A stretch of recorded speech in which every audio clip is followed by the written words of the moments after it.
Hello students, welcome back. This is Ihsan Ali Asamadi and thanks for subscribing my channel and thanks for your love and support students. Students continue करते with Maharashtra State Board 10th Standard Maths Part 2 Chapter number 1 Similarity Problem Set 1. So in problem set हमने difficult questions किए थे. So continue करते with our question number 6. So previous few questions हमने किए थे जो difficult थे, तो अच्छे से go through कर लेना, उसको description में link दी गई है. So question number 6 is triangle MNT similar to triangle QRS. Length of altitude drawn from point T is 5 and length of altitude drawn from point S is 9. Find the ratio of area of triangle MNT upon area of triangle QRS. So हमें दो areas के ratio find करना है. Okay, so start करते हैं. सबसे पहले जब भी क्वेश्चन आपके सामने आएगा आपको ये आइडेंटिफाई करना है कि कौन से चैप्टर में से है. ये हमारे सिमिलर चैप्टर में से है, सिमिलैरिटी, बिकॉज क्वेश्चन ही है हमारा सिमिलर का. दो ट्रायंगल सिमिलर दिया हुआ है. अब हमारा चैप्टर नंबर 1 के अंदर हमारे टोटल 4 प्रैक्टिस सेट है. Practice set 1.1, 1.2, 1.3 and 1.4. आप कैसे आइडेंटिफाई करोगे? तो सबसे पहले अगर प्रैक्टिस सेट 1.1 का क्वेश्चन होगा ना, तो हमने किया है, उसके अंदर या तो दो ट्रायंगल्स के अंदर कॉमन हाइट होती है या कॉमन बेस होता है या कॉमन हाइट एंड बेस होता है. और वहां पे जितने भी हमारे ट्रायंगल्स है ना, सारे के सारे ट्रायंगल्स कंबाइंड होते, दो ट्रायंगल जॉइंट होते. तो हमें समझ में आ जाना चाहिए कि हमारा प्रैक्टिस सेट 1.1 है.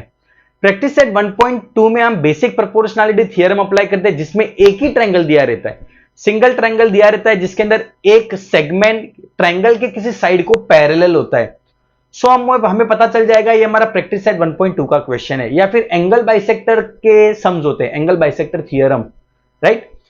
And similarly by property of 3 parallel lines and transversal, तो उस तरीके से आप आइडेंटिफाई कर सकते हो कि ये हमारा प्रैक्टिस सेट 1.2 का क्वेश्चन है.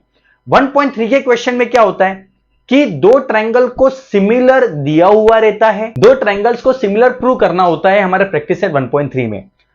आप इजीली आइडेंटिफाई कर लोगे. अब प्रैक्टिस सेट 1.4 में क्या होता है कि दो ट्रायंगल सिमिलर तो होते हैं, उसके साथ साथ एरिया भी होता है, एरिया ऑफ सिमिलर ट्रायंगल्स होता है. जो दो ट्रायंगल्स के रेशियो प्रैक्टिस सेट 1.1 में भी होता है एंड प्रैक्टिस सेट 1.4 में भी होता है. डिफरेंस ये है कि प्रैक्टिस सेट 1.1 के अंदर सिमिलर नहीं होता एंड प्रैक्टिस सेट 1.4 के अंदर सिमिलर होता है. यहां पे सिमिलर भी है एंड एरिया भी है एंड देयरफॉर ये हमारा प्रैक्टिस सेट 1.4 का क्वेश्चन है. अब स्टार्ट करते हैं. यहां पे triangle MNT similar to triangle QRS है. सबसे पहले हम दो ट्रायंगल्स ड्रॉ कर लेते हैं जो सिमिलर है. MNT similar to QRS. Next MNT. Vertex कहां रखूंगा? MNT. यहां आगे बोला है length of altitude drawn from point T. Altitude को पॉइंट T से ड्रॉ किया है एंड एल्टीट्यूड होती है हमारी हाइट. पॉइंट T यहां रखता हूं मैं और यहां से एल्टीट्यूड ड्रॉ करता हूं.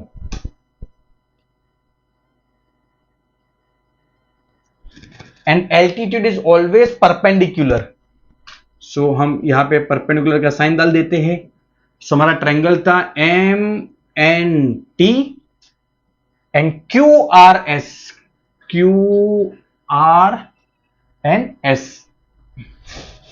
and this is our 5 and this is 9. MNT, I will name it this as A and B. Okay, figure हमने ड्रॉ कर दिया है. अब स्टार्ट करते हैं हमारा क्वेश्चन. हमें पूछा है एरिया फाइंड करो. किसका area? Ratio of areas of two triangles MNT and दूसरा है QRS. हमें क्या फाइंड करना है? Ratio of area of triangle MNT upon area of triangle QRS. अगर एरिया का रेशियो फाइंड करना है और अगर दोनों ट्रायंगल सिमिलर है, और उसी का रेशियो फाइंड करना है, we know that area of triangle 1 upon area of triangle 2 होता है उसके करस्पॉन्डिंग साइड्स का स्क्वायर. हमें फाइंड क्या करना है? यहां पे area of triangle MNT upon area of triangle QRS. Solution, we know जब भी क्वेश्चन में सिमिलर आएगा, M N T similar to triangle Q R S, practice set 1.1 में ऐसा नहीं था, प्रैक्टिस सेट 1.4 में ऐसा है. So we can write area of triangle M N T upon area of triangle Q R S equal to M N square upon Q R square equal to N T square upon R S square equal to M T square upon Q S square. उसके जो corresponding side है उसका square, M N square upon Q R square, N T square upon R S square, M T square upon Q S square. And reason mention कर देंगे by theorem on ratio of areas of similar triangles. इसको further simplify करते हैं. हमें find क्या करना है, इसका एरिया. अभी अगर आपको ये रेशियो फाइंड करना है, सो आपके पास ये जो साइड्स है उसमें से किसी भी एक ट्रायंगल का साइड और उसका करस्पॉन्डिंग दूसरे ट्रायंगल का साइड का वैल्यू आपको पता होना चाहिए. सो क्या आपको कोई भी साइड अभी के लिए पता है? And the answer is no, अभी हमें साइड नहीं पता है. तो आप कौन से साइड का वैल्यू फाइंड कर सकते हो फ्रॉम द गिवन डेटा? हमें डेटा में क्या दिया हुआ है, हमें एल्टीट्यूड का वैल्यू दिया हुआ है. अब इस एल्टीट्यूड के थ्रू क्या आप कोई भी साइड का वैल्यू फाइंड कर सकते हो? And the answer is yes. एक काम करता हूं, अब कोई भी साइड का वैल्यू फाइंड कर सकता हूं. सिंप्लिसिटी के लिए I will take M T and Q S, उसको मैं नेक्स्ट लाइन में लिखता हूं. एम टी और क्यू एस को हम लेते हैं नेक्स्ट लाइन में.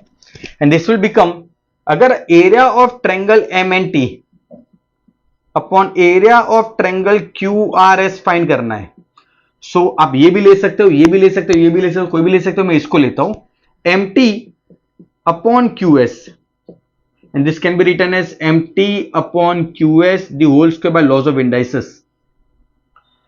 सो अगर आपको ये रेशियो फाइंड करना है, सो mt upon qs का वैल्यू हम फाइंड करते हैं. चलो स्टार्ट करते हैं. क्या mt and qs belongs to this triangle? ये जो मेरा ट्रायंगल है, क्योंकि मुझे TA एंड SB पता है, क्योंकि मुझे एल्टीट्यूड पता है. सो क्या वो उस एल्टीट्यूड किसी ट्रायंगल को बिलोंग करता है? And the answer is yes. This particular sides belong to this triangle. ये वाला हमारा जो ट्रायंगल है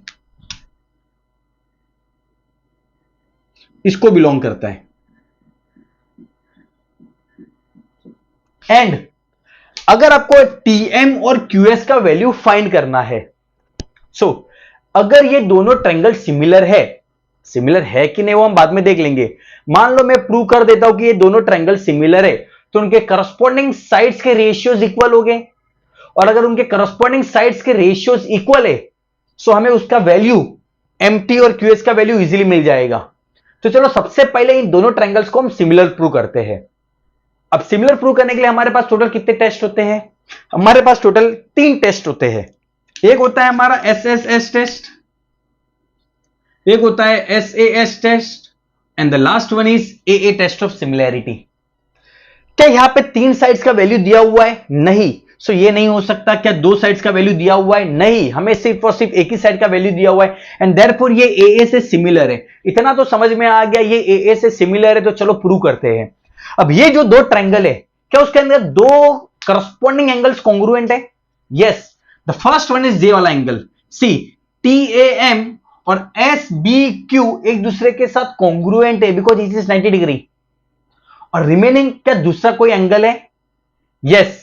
हमारा जो angle M is congruent to angle Q. Why? यहां पे because this two triangles are similar. ये हमारा जो बड़ा ये वाला ट्रायंगल है MNT is similar to QRS, and therefore उनके करस्पॉन्डिंग एंगल्स कॉन्ग्रुएंट है. And therefore we can write here angle M congruent to angle Q, angle N congruent to angle R, and angle T congruent to angle S, corresponding angles of similar triangles. ये सारे तीनों angles congruent है. आप तीनों अगर नहीं भी लिखना है तो आप कोई भी एक लिख सकते हो. फॉर एग्जांपल यहां पे हमें M और Q की जरूरत है, सो आप कोई भी M और Q लिख दो, ये दोनों हटा दो तो भी चलेगा.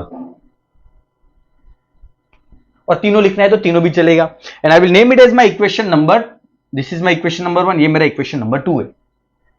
अब स्टार्ट करते हैं. इन दोनों ट्रायंगल्स को हम सिमिलर प्रूव कर देते हैं. सो इन ट्रायंगल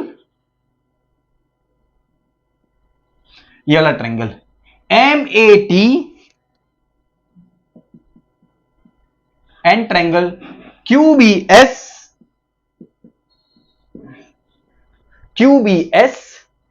हमारा angle M congruent to angle Q from equation 2. Next angle MAT congruent to angle QBS. Why? Because each is 90 degree and therefore triangle MAT similar to triangle QBS by AA test of similarity. अब दोनों triangle similar हो गए and therefore we can write therefore MA upon QB is equal to AT upon BS is equal to MT upon QS and that is corresponding sides of similar triangles. अब हमें किस चीज का value चाहिए था? MT और QS. क्या यहां पे है MT? यस, MT और QS इसका वैल्यू चाहिए. क्या आपके पास AT का वैल्यू है? Yes, the value of AT is 5, the value of BS is 9 and therefore MT upon QS का वैल्यू हो गया 5/9. क्या MA का वैल्यू है? नहीं. क्या QB का वैल्यू है? नहीं. और वो भी कितना होगा? Because the ratio of the corresponding sides are equal, तो वो 5/9 होता है, बट हमें उसकी जरूरत नहीं है. एंड MT अपॉन QS का वैल्यू मिल गया. आई विल सब्स्टिट्यूट, ये मेरा हो गया equation number 3 and therefore our final answer is area of triangle MNT upon area of triangle QRS is equal to MT upon QS. The value of MT upon QS is 5/9 the whole square from equations 1 and 3 and therefore area of triangle MNT upon area of triangle QRS is equal to 25/81. This is our final answer. Okay, so I hope the sum is clear and बहुत से बच्चे इसको directly solve कर देते हैं. Means directly आप square कर देते हो कि 5/9 एल्टीट्यूड दिया हुआ है, सो डायरेक्टली 5 का स्क्वायर 25 और 9 का स्क्वायर 81 करके ये रीजन मेंशन कर देगा bye theorem on ratio of areas of similar triangles. नहीं, ये नहीं चलेगा, क्योंकि हमारे पास जो वैल्यू है ना वो एल्टीट्यूड का वैल्यू है, हमारे पास उसके करस्पॉन्डिंग साइड्स के वैल्यूज नहीं है.